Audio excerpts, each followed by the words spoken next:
मुंशी के अथक प्रयास से सरदार पटेल ने महात्मा गांधी की सहमति लेकर मंदिर निर्माण तो शुरू करा दिया, लेकिन प्रधानमंत्री नेहरू इस निर्णय से अप्रसन्न थे। महात्मा गांधी व सरदार पटेल के निधन के बाद जहां नेहरू की बेरुखी अपमानजनक ढंग से बढ़ गई, वहीं सेक्युलर लॉबी पहले से ज्यादा सक्रिय हो गई। उन्होंने धर्मनिरपेक्षता का राग अलापना शुरू कर दिया। कैबिनेट बैठक में जवाहरलाल नेहरू ने के.एम. मुंशी को यह जता दिया कि उन्हें सोमनाथ मंदिर के पुनर्निर्माण की कोशिश पसंद नहीं है। प्रधानमंत्री जवाहरलाल नेहरू और डॉक्टर के.एम. मुंशी के बीच सोमनाथ मंदिर के पुनर्निर्माण को लेकर जो बहस हुई, उस पर आज गौर करना और भी जरूरी है। डॉक्टर मुंशी की पुस्तक पिलग्रिमेज टू फ्रीडम में दर्ज इस अविस्मरणीय बहस के कुछ अंश हम आपको बताते हैं। मुंशी लिखते हैं कि नवंबर 1947 के मध्य में सरदार प्रभास पाटन के दौरे पर थे, जहां उन्होंने मंदिर में दर्शन किए। एक सार्वजनिक सभा में सरदार पटेल ने घोषणा की कि नए साल के इस शुभ अवसर पर हमने फैसला किया है कि सोमनाथ का पुनर्निर्माण करना चाहिए।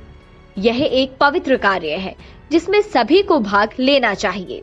इसकी चर्चा तत्कालीन केंद्रीय कैबिनेट की बैठक में हुई। कैबिनेट की बैठक के अंत में जवाहरलाल नेहरू ने मुझे बुलाकर कहा, मुझे आपका सोमनाथ के पुनरुद्धार के लिए किया जा रहा प्रयास अच्छा नहीं लग रहा। मैंने जवाब दिया, मैं घर जाकर जो कुछ भी घटित हुआ है उसके बारे में आपको जानकारी दूंगा। के.एम. मुंशी अपनी पुस्तक में आगे लिखते हैं, 24 अप्रैल 1951 को मैंने श्री नेहरू को एक पत्र लिखा था। सोमनाथ के संबंध में आपने कैबिनेट में स्पष्ट रूप से मेरा नाम लिया। मुझे खुशी है कि आपने ऐसा किया, क्योंकि मैं अपने किसी भी विचार या कार्य को छिपाना नहीं चाहता, खासकर आपसे। मैंने सोमनाथ को धर्म और संस्कृति के एक केंद्र, एक विश्वविद्यालय और एक कृषि क्षेत्र के तौर पर विकसित करने का बीड़ा उठाया है।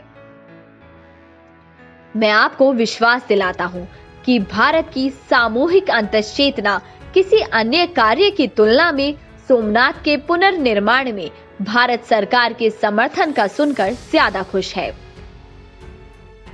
मुंशी के जवाब को पढ़कर राज्य मंत्रालय के तत्कालीन सलाहकार वीपी मेनन ने मुंशी का समर्थन किया था, लेकिन सवाल यह है कि आखिर पंडित नेहरू ने इसे हिंदू पुनरुत्थानवाद कहकर विरोध क्यों किया, जबकि के.एम. मुंशी ने इसे भारत की सामूहिक अंतश्चेतना का नाम देते हुए इस प्रयास पर आम लोगों में खुशी की लहर का संकेत दिया था। सरदार पटेल, डॉक्टर राजेंद्र प्रसाद, के.एम. मुंशी और अन्य लोगों के भारत संबंधी विचार भारतीयता से निकले थे, जिनमें भारत की प्राचीन आध्यात्मिक परंपरा का सार निहित था। महात्मा गांधी ने भी इसे स्वीकृति दी थी। शर्त केवल यह थी कि मंदिर के पुनर्निर्माण के लिए धनराशि जनता के सहयोग से इकट्ठी की जाए।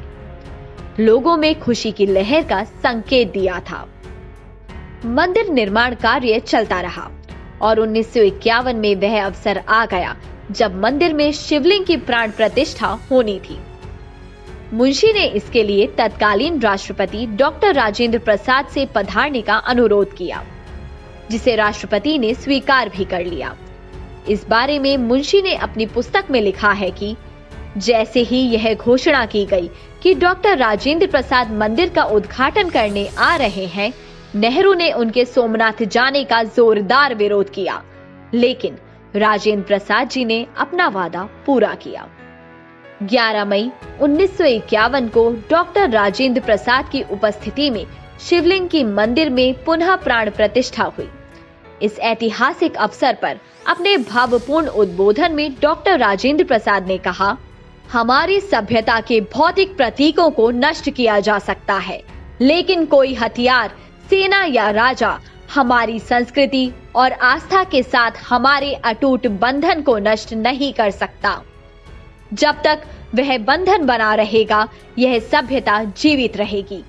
भगवान सोमनाथ की प्राण प्रतिष्ठा सदियों से लोगों के दिलों में पोषित सभ्यता के नवीनीकरण के प्रति रचनात्मक आग्रह का प्रतीक है। सोमनाथ प्राचीन भारत की आर्थिक और आध्यात्मिक समृद्धि का प्रतीक था। सोमनाथ का पुनर्निर्माण तब तक पूरा नहीं होगा जब तक कि भारत अपने पुरातन गौरव और समृद्धि को पुनः नहीं पा लेता। उनके भाषण को सभी अखबारों में प्रकाशित किया गया था, लेकिन यह भी कैसी विडंबना थी कि भारत में उदारवाद और अभिव्यक्ति की स्वतंत्रता के प्रतीक के रूप में स्थापित नेहरू जी के आदेश पर ही राष्ट्रपति राजेंद्र प्रसाद के भाषण को सरकारी विभागों के दस्तावेजों से हटा दिया गया।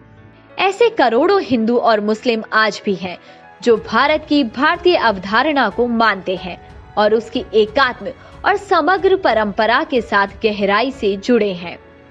भारत की उस एकता और अखंडता के अनुरूप है जिसे Sardar Patel, doctor K M. Munshi, doctor Rajendra Prasad, Mahatma Gandhi, doctor Radhakrishnan, Pandit Madan Mohan Malaviya और आधुनिक स्वतंत्र भारत के कई दिग्गज राष्ट्र निर्माताओं ने अपनी वाणी और आचरण से अभिव्यक्त किया है। यदि आपको हमारा ये वीडियो पसंद आया तो इसे लाइक करें, शेयर करें और चैनल को सब्सक्राइब करना ना भूलें।